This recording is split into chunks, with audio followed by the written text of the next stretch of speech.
Hi, it's Dustin here, and welcome to this week's video. So what I want to talk about this week is something I've been thinking about a lot. Now, it's not directly related to tax liens and deeds, but it is indirectly, and it applies to your real estate business. So, I want to go ahead and touch on this topic because I feel it's super important. Now, I travel around quite a bit. Just last year, I think I spent time in 15 or 16 different countries. And most of the time I'm traveling, I'm basically always traveling with like-minded entrepreneurs who, have businesses set up where they can go and basically go wherever they want, which is a lot of fun. Now, I've noticed something, and I've been thinking about this a long time, and I'm always thinking, what really separates entrepreneurs who are making things work versus people that, are struggling and, never really getting anywhere. And it comes down to a couple things that I want to share with you today that I've kind of really labeled it on. So, to kind of retrace and go back a little bit, I was never good in school. I did not like school at all. I didn't like any of the classes, and I failed it most of the time. And I barely even graduated high school. And it really kind of messed me up a little bit because I had this limiting belief that, I couldn't really do good in things because I wasn't, I didn't do good in school. And it really, I think school screws you up quite a bit when it comes down to that because, I didn't do good in math, I didn't do good in English or any of that stuff. And to tell you the truth, I never even read a complete book in high school. It was amazing. I just did not like it. So, after 12 years of this, you have some massive limiting beliefs come up in your head. So, it's always interesting because those limiting beliefs kind of carried over, but the certain things I was good at is I was always good at kind of problem solving, and the things that interested me I was always really good at. But what kind of happens is our society is so conditioned to put so much emphasis on schooling that people seem to forget the things that they're good at and the processes they use to get good at those things, right? And it's really quite interesting because all through school, people are taught to try to turn a weakness into a strength, or they're criticized or they're made, to feel inadequate because they're not doing well in something that does not interest them. So, I had a lot of self-doubt when I quit my job and started my business because of how things went in school. It's like, okay, now all of a sudden I'm in real estate.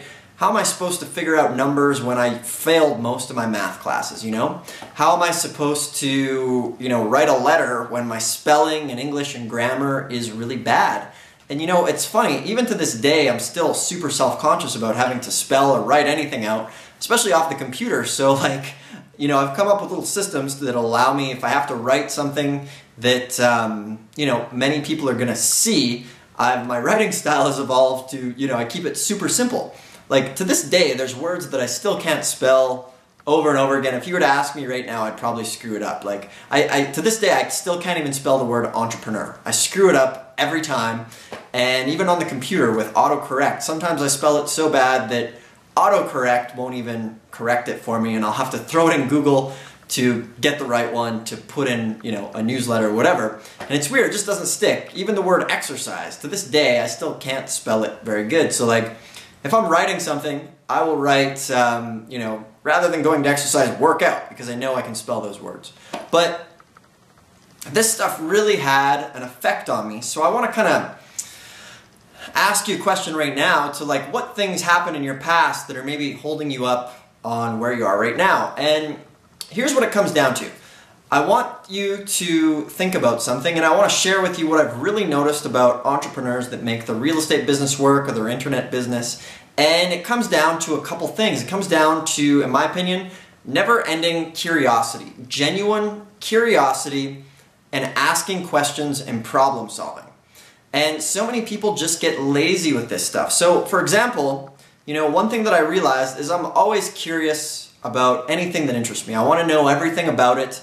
I want to know every single detail, and I'm sure you guys have passions or things like that that you're interested in, and you have a curiosity, a genuine curiosity for it. And for example, in high school, like I mentioned, I never read a full book. I hated reading. In my mind, reading equaled no fun. I didn't enjoy it. Actually, the first book I ever read was Rich Dad, Poor Dad, and I'm like, wow, this book is kind of cool. I wonder if there's other books that are as fun of this, and it kind of ignited my curiosity and went from there. So what I really want to challenge you to do is get curious and start solving problems, right? And to start with, look at where you are right now and where you want to be. Obviously you're watching this because we specialize in tax liens and deeds. So if you're watching this, I have customers and clients and students on all different levels. There's folks that have been through my program that have done millions of dollars in real estate. There's people that only have like $50 in the bank, and we're all in the same boat. We all want to go to the next level, which is why we're here watching these videos. So what I want to challenge you to do is start asking more questions. Write down, like, okay, if you have $100 to get going with, write down, okay, first off, how do I turn my 100 into $10,000? What do I have to do? And work backwards, you know? Start with the extreme and work backwards and fill in from there. Start asking questions backwards. Start with your ideal outcome and then work your way backwards, okay? And chunk it up. So for example, you know, if you only have $100 to start with, think, how can I turn this 100 into 10,000? That's the first question you ask. Second question is, how could I do this? For example, you know, I would start with low-cost tax deeds. Okay, where's a tax deed sale coming up? Start looking there. Next question is going to be, maybe there's some over-the-counter tax deeds that I can get going with right now. Where would I find them? Okay, I don't know. Next question, who has over-the-counter deeds? And you start being curious and asking questions. So that is so important, and that's really what this stuff comes down to, because in people that I see that are like bitching about things, they're not curious at all. They're not curious and they're not asking questions. So curiosity, questions, and another thing that people really struggle with, and this is one of my things, is done is better than perfect, you know? And this is really hard. Somebody like myself, I used to be, and I still am in a lot of areas, you know, a perfectionist, wanting things perfect. But think of it like this, done is better than perfect. Just get it done. If you don't have enough information, just do it anyway. The pieces will fill in as you're going. Just get it done. So remember that, done is better than perfect. So if you're thinking, well, you know, I don't really know how to start because I don't have these details, or I don't want to go to the county because, you know, I'm not sure how to find the property if I should get there, or all that stuff. You know, just go and do it and figure it out. Start asking questions. Ask the clerk, how do I find the property? If they don't know, you know, keep asking questions. Say, you know, if you don't know, who would know?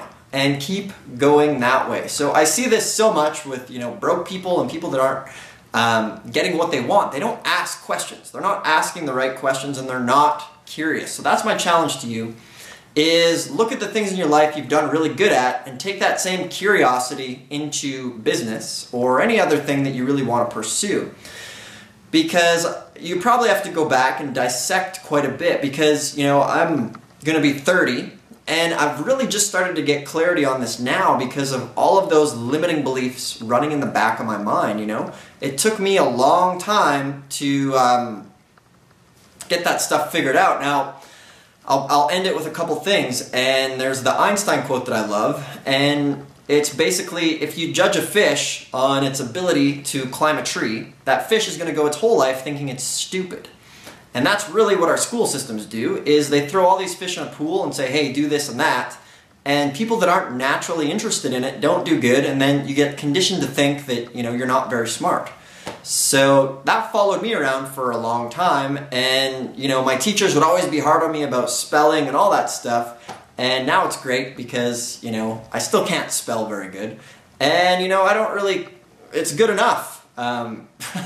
Anybody that wants to be like, oh, you need to fix it, then I'll be like, why? I'm curious enough with my business to make it work. And, you know, at the end of the day, they can kiss my ass because I've made other things work. And I hire people that can spell better than me. So you figure it out. My challenge, okay, I'm bad at spelling. How do I fix that? Hire somebody that can spell and fix it for me. So, you know, I'll end it with that. If you guys haven't checked out Tax Liens and Deeds yet, make sure to check out Real Estate's Best Kept Secret. I have a whole bunch of great training. It's super affordable. 30-day money-back guarantee. We've had thousands of people through it, and they love it. If you don't like it, send us an email. We'll give you a full refund. You can keep the course. The other note that I'll end on, remember, is we're going to start doing the live auction training again. Taking people that want to be led and held by the hand at an auction to an auction. So we're going to gear up to that. It's been a while since I've done it. I'm excited to start doing it again. And we're really, I think, we're going to be the only people in North America offering this. So we've had hundreds of people wonder about it. Maybe it's for you, maybe it's not. But I'll let you know when we get more details on it. So thanks a lot for watching the video. And the next one's going to be fun. You'll enjoy it quite a bit. And I'll see you in that video.